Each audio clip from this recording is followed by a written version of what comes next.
Aşkın ile meydana geldim ya Resulallah.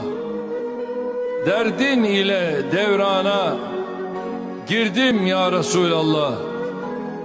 Zikrullah'ın asarı terk ettirir ağyarı. Aşıkların hemyarı gördüm ya Resulallah. Lütfundur her dem ona, kim gide haktan yana. Cümle muhtaçtır sana, bildim ya Resulallah.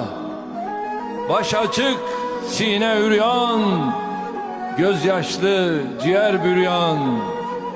Canım yoluna kurban, kıldım ya Resulallah. Zatına doğru özüm, açılmıştır can gözüm. Haki payine yüzüm, sürdüm ya Resulallah. Kalp bir özge kân imiş, zatında bürhan imiş, üstadda mihman imiş. Duydum ya Resulallah.